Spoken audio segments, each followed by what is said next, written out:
स्वातंत्र्यवीर सावरकरांचं कार्य आणि क्रांतिकार्य हे जवळपास एकसारखंच आहे असं म्हणायला हरकत नाही. वय वर्ष 11 इथपासून त्यांचे वेगवेगळे विचार कृतीत आणण्याची जी त्यांची तळमळ आहे ती बघायला मिळते. त्यांचं स्वतंत्र चरित्र आहे, तुम्ही वाचू शकता. पण आत्ता आपण महत्त्वाचं म्हणजे क्रांतिकार्य ह्या अनुषंगाने त्यांचा भाग बघणार आहे. तर नाशिकमध्ये भगूर नावाचं एक गाव आहे, हे यांचं जन्मगाव. दुर्दैवाने लहानपणीच मातापित्यांचं छत्र हरपलं होतं. त्यांचे मोठे बंधू गणेश दामोदर सावरकर, त्यांना बाबाराव सावरकर असंही म्हणतात. तर त्यांनी ह्या सगळ्या आपल्या उरलेल्या भावंडांचा सांभाळ हा वडिलकीच्या नात्याने सुरुवातीला केलेला आहे. आता मी जेव्हा सावरकर म्हणेन तेव्हा ते विनायक दामोदर सावरकर आहेत. आणि बाबाराव सावरकरांचा संदर्भ आला तर नाव घेऊन मी सांगेन की बाबाराव सावरकर. तर सावरकरांनी आपल्या घरामध्ये व्यायामशाळा चालू केली, कारण आपल्याला तगडं बनायचं. शत्रूबरोबर 2 हात करायचे तर दोन्ही हात मजबूत असले पाहिजे. आणि यांनी त्यांनी छानपैकी आपल्या घरात व्यायामशाळा ही सुरू केली. फक्त तेवढंच नाही तर तिथं अन्य त्याला म्हणता येईल लढाई करण्याची जी विद्या आहे, युद्धकला, त्याचाही अभ्यास स्वतः चालू केला. आणि त्याचबरोबर आपल्या सहकाऱ्यांनाही घडवायला सुरुवात केली, कारण आपलं उद्दिष्ट आहे स्वातंत्र्य मिळवणं. याचबरोबर लोकांमध्ये देशप्रेम जागा करण्यासाठी त्यांनी वेगवेगळे लेख लिहिणं, लोकांना प्रेरित करणं हे काम सुरू केलं. त्यांचं वय खूप कमी आहे त्यावेळेला. आणि मग ही जी काही गोष्ट आहे की लोकमान्य टिळक त्यावेळेला तिथे येणार होते नाशिकमध्ये. तर त्यांची इच्छा होती की त्यांना सावरकरांना भेटायचं होतं. लोकांना वाटलं की टिळक ह्यांना समजावतील, पण टिळकांनी त्यांना एनकरेज केलं. आणि मग शालेय शिक्षण संपल्यावर पुढच्या शिक्षणासाठी ते पुण्याला आले. लोकमान्य टिळक हे त्यांच्या बरंचसं उत्तरदायित्व घेत होते आणि पुण्यामध्ये फर्ग्युसन महाविद्यालयामध्ये सावरकरांची शिकायला सुरुवात झाली. मीनव्हाईल नाशिकच्या घरात असतानाच मित्रमेळा या नावाची संघटना ही सावरकरांनी सुरू केली होती. नाशिकचा जो कलेक्टर होता जॅक्सन नावाचा, त्याच्याबरोबर ह्यांचे भरपूर वादविवाद वगैरे होत होते. दोघांमध्ये एक प्रकारचं समजा शीतयुद्धासारखा प्रकार हा सुरू असलेला दिसतोय. कारण वंदे मातरम म्हणणं हा त्यावेळेला गुन्हा होता. आधी दुर्दैवी लोकांना वाटतं तो गुन्हा आहे म्हणून, पण खरं तर त्यावेळेला मात्र सरळ सरळ ब्रिटिशांच्या दृष्टीने वंदे मातरम म्हणणं हा मोठा दंडनीय अपराध होता. आता वंदे मातरमचं मूल्य आपल्याला कळेल की ज्या सहजतेने मी कॅमेऱ्यासमोर वंदे मातरम म्हणतोय ते तेव्हा अलाउड नव्हतं. हा जर आत्ता ब्रिटिशांचं राज्य असतं तर मोठा गुन्हा, अपराध असं ठरलेलं हे होतं. आणि सावरकर ह्यासाठी लोकांना प्रेरित करत होते की तुम्ही हे वंदे मातरम म्हटलं पाहिजे. खरं तर वंदे मातरम या शब्दात आक्षेपार्ह ना ब्रिटिशांना आहे ना अन्य कोणाला. संस्कृत ज्याला कळतं त्याला कळेल बाबा हा आत्मनेपदी प्रथम पुरुषी एकवचनी धातू आहे, क्रियापद आहे. आणि याचा अर्थ असा आहे माझ्या आईला मी नमस्कार करतो. मी जर मराठीत भाषांतर करायचं म्हटलं वंदे मातरम तर त्याचा शब्दशः अर्थ आहे मी आईला वंदन करतो. या ठिकाणी आई म्हणजे माता ह्या ठिकाणी त्याला म्हणतो आपण, जरी शब्द माता असला तरी अभिप्रेत अर्थ जो आहे तो भारत माता आहे. मी मातृभूमीला वंदन करतो हा अभिप्रेत अर्थ आहे. आता ह्यासारख्या गोष्टी सावरकरांनी नाशिकमध्ये बऱ्यापैकी केल्या. आता काँग्रेसमध्ये हळूहळू गोंधळ निर्माण व्हायला सुरुवात झाली. म्हणजे आपण मॉडरेट म्हणजे आपण काय म्हणतो त्याला मवाळ चळवळ जी होती ती मवाळ चळवळ चालू होती. 1885 सालापासून सुरू होती. आज 1900 साल उजाडलेला आहे तरीसुद्धा भारतीयांच्या पदरात काही फार विशेष अशा गोष्टी पडलेल्या नाही आहेत. दरवर्षी अधिवेशनं घ्यायची, अधिवेशनामध्ये सभासदांची भाषणं होणार, मग सगळ्यात शेवटी त्याला म्हणतो आपण मागण्या, असं सगळ्या मागण्या पारित केल्या जाणार म्हणजे मान्य केल्या जाणार, आपण मान्य करायच्या आणि तो ब्रिटिशांकडे कागद पाठवून द्यायचं. ब्रिटिश ठरल्याप्रमाणे आपल्या मागण्या खूप विचार करण्याजोग्या आहेत हे म्हणून मोकळं होणं. तर अशा वेळेला आपल्याला काहीतरी वेगळं केलं पाहिजे. आणि मग जे तरुण मंडळी त्यावेळेला राष्ट्रीय सभेत होती अशांनी एक मोठा प्रकार करायचं ठरवलं होतं, तो म्हणजे जहालमतवादी चळवळ. म्हणजे थोडक्यात आंदोलनं करायची आणि ब्रिटिशांना आपल्या मागण्या पोचवायच्या, हा असा काहीतरी प्रकार होता. मग त्यामुळं काँग्रेसमध्ये जहाल विरुद्ध मवाळ असे 2 गट पडायला सुरुवात झाली होती. 1905 साल आहे. ह्या वेळेला ठरवलं होतं मवाळ लोकांनी सरळ सरळ, मवाळ म्हणजे बघा ते ब्रिटिशांसमोर मवाळ होते, आपल्या लोकांसमोर जहालच होते. त्यांनी ठरवलं होतं की काँग्रेसचा अध्यक्ष हा आम्ही ठरवतोच होणार. जेव्हा टिळक गट जो होता म्हणजे जहाल गट, त्यांनी सांगितलं आम्ही ठरवतोच अध्यक्ष होणार काँग्रेसचा. आणि मग शेवटी काँग्रेसच्या अध्यक्षासाठी टिळकांनी नाव सुचवलं दादाभाई नौरोजी. म्हणजे दादाभाई नौरोजी हे मवाळ आहेत. आता मवाळांच्याच नेत्यांचं नाव सुचवलं त्यामुळं मवाळ लोकांना काहीच चान्स नव्हता. मवाळांना त्यांच्या मान्यता द्यावी लागली योजनेला आणि त्याप्रमाणे जहालांनी ठरवलेला अध्यक्ष झाला. पण झाला तो मवाळांचा झाला. हे असं काहीतरी चांगलं दिसलं. आता खरी गंमत याच्या पुढे ते म्हणजे दादाभाई नौरोजींनी अध्यक्षीय भाषणाला सुरुवात केली आणि त्यांनी सांगितलं आम्ही मावळ आहोत, न चुकता आम्ही मागण्या करतोय, पण ब्रिटिश आमच्या मागण्या काही मान्य करत नाही. त्यामुळं आता ह्याच्या पुढं आपल्याला मार्ग बदलावा लागेल. चळवळ करा, चळवळ करा, अखंड चळवळ करा, असा काहीतरी इशारा दादाभाई नौरोजींनी लोकांना दिला. आणि मग स्वातंत्र्य मिळवण्यासाठी चतुसूत्री 4 फोल्ड पाथ असं काहीतरी त्यांनी सांगितलं. जे काय तर आपल्याला स्वातंत्र्य स्वराज्य मिळवायचं. त्यामुळं पहिलं टार्गेट स्वराज्य. ते करण्यासाठी काय करावं लागेल तर स्वदेशीचा वापर. आता गंमत बघा, ब्रिटिश इथं राज्य का करतायत भल्या भल्यांना त्यावेळेला कळलेलं नाही. आमचे काही तथाकथित विद्वान त्यावेळेचे जे आहेत ते सांगतायत इंग्रज आले हे देवाची कृपा आहे. आपण बेशिस्त होतो, आपला समाज सगळा विध्वंसित होता.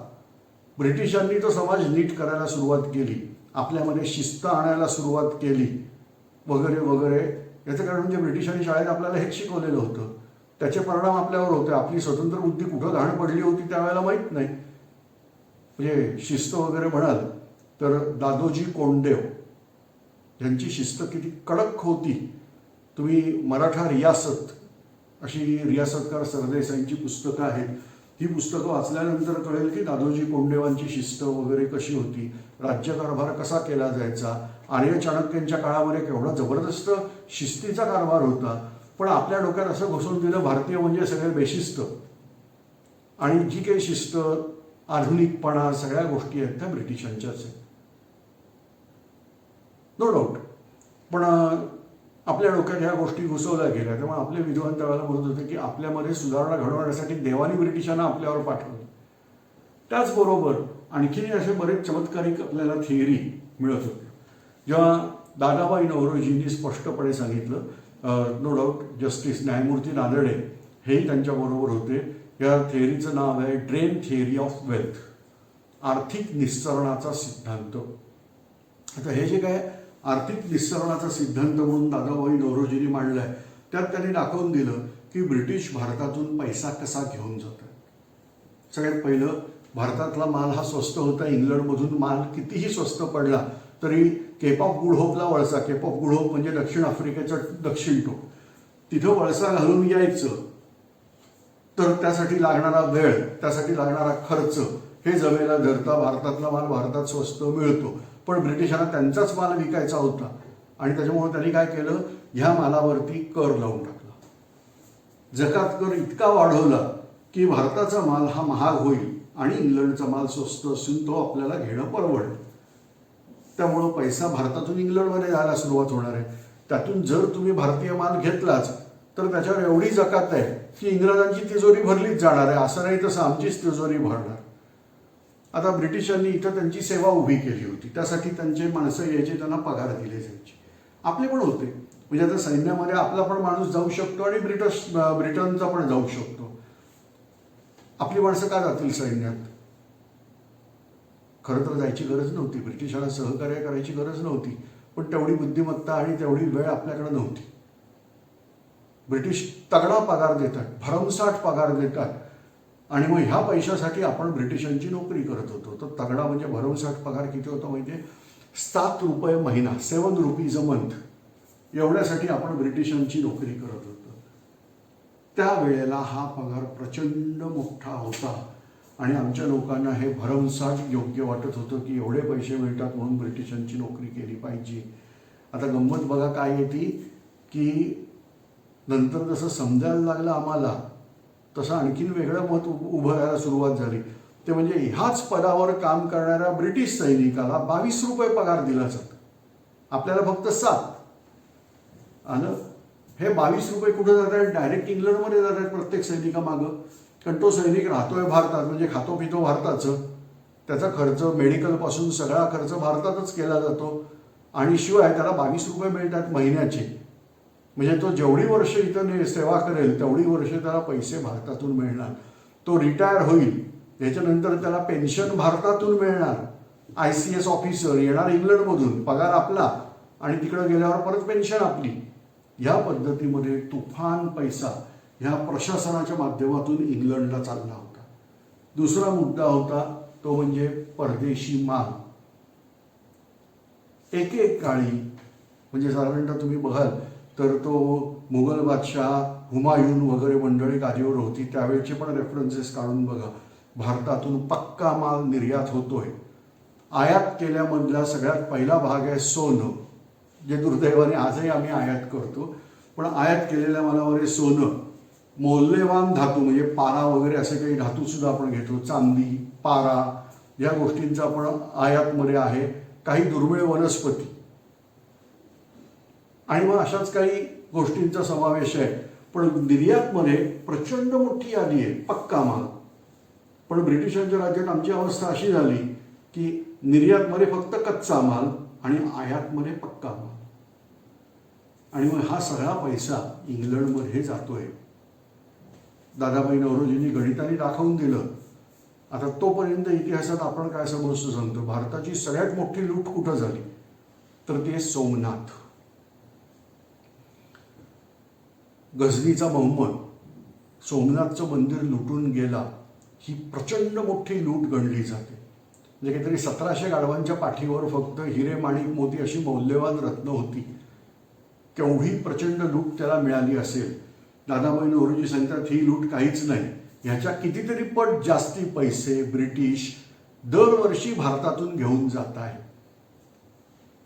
आणि म्हणून ब्रिटिश इथं राज्य करतायत. आणि मग ह्यावर आधारित दादाभाई नौरोजींनी सांगितलं की स्वदेशीचा वापर करा. त्यामुळे होईल काय की परदेशी माल आपोआप कमी घेतला जाईल, की ब्रिटिशांकडे पैसा जाणार नाही, भारतातला पैसा भारतात राहील. स्वदेशी हा खूप महत्त्वाचा फॅक्टर आजही विचारात करण्यासारखा आहे. मी स्वदेशी ज्या कॅमेऱ्यावरून रेकॉर्डिंग करतो तोही चीन देशात उत्पन्न झालेला कॅमेरा. गंमत ही आहे, आपण मला बहुधा यूट्यूबवरून बघत असाल, हेही भारतीय बनावटीचं नाही आहे, हेही अमेरिकेत कुठचं तरी येतं. तुम्ही चेक करून बघा स्वदेशीचं महत्त्व किती मोठ्या प्रमाणात आहे. पण त्यावेळेला दादाभाई नौरोजींनी हे सांगितलं, आणि मग महत्त्वाचा मुद्दा मांडला की स्वदेशी मालाबद्दल प्रेम वाढलं पाहिजे, त्याचबरोबर परदेशी गोष्टींबद्दल तिटकारा निर्माण झाला पाहिजे, आणि ह्यासाठी म्हणून बायकॉट, बहिष्कार हे तत्व अंगीकारलं गेलं पाहिजे. आणि मग सगळ्यात महत्त्वाचं आहे राष्ट्रीय शिक्षण. तुम्ही जर कल्पना केली तर शाळेमध्ये आपण ज्या गोष्टी शिकत असतो लहानपणापासून त्या गोष्टीचा पगडा आपल्यावर प्रचंड मोठा असतो. तुम्हाला कल्पना असेल तर एस्पेशली ज्या विद्यार्थिनी कॉन्व्हेंटमध्ये जातात, आता आत्ताच्या कॉन्व्हेंटमध्ये काय चालतं मला माहीत नाही, पण पूर्वीच्या कॉन्व्हेंटमध्ये टिकली लावणं वगैरे अशा गोष्टीला बंदी होती. तर ज्या विद्यार्थ्यांनी त्या जमान्यामध्ये कॉन्व्हेंटमध्ये शिकल्या त्यांना आजसुद्धा टिकली लावणं, कुंकू लावणं हे ऑफेन्सिव्ह वाटतं. कारण तुमच्या शाळेत जे काही तुमच्यावर संस्कार झालेले आहेत त्याला तुम्ही खरं मानायची एक वृत्ती असते. म्हणून शालेय संस्कार हे खूप महत्त्वाचे आहेत. आणि मग त्यासाठी राष्ट्रीय शिक्षण हा खूप महत्त्वाचा भाग हा इथे येतो. तुम्ही शिक्षण कुठच्या दृष्टिकोनातून देता हे महत्त्वाचं आहे. राष्ट्रीय शिक्षण मिळायला लागलं की आपली विचारधारा बदलेल. आता जसं मी तुम्हाला अगदी साध्या सोप्या गोष्टी सांगतो, जरा विचार करून बघायचा मी देतो त्या मुद्द्यावर. जसं मगाशी म्हटलं, इंग्लंड किंवा इंग्रजांचं राज्य जे भारतावर आलं त्याने दाखवून दिलं की भारतीय लोक सामाजिकदृष्ट्या खूप मागासलेले आहेत. यासाठी ते म्हणतात सतीची प्रथा भारतात होती. वाईट प्रथा आहे, अत्यंत वाईट प्रथा आहे. ती होती पण अशी सरसकट नव्हती, पण होती. आता गंमत बघा कशी येते की ही सतीची कुप्रथा, वाईट प्रथा आमच्या देशात होती तशी जगात सगळीकडे होती, फक्त त्याची नावं वेगळी आहेत. म्हणजे इंग्लंडमध्ये एखाद्या बाईला चेटकीण म्हणून ठरवलं जायचं आणि तिला जिवंत जाळायची शिक्षा इंग्लंडमध्ये पण त्याच सुमारास चालू होती.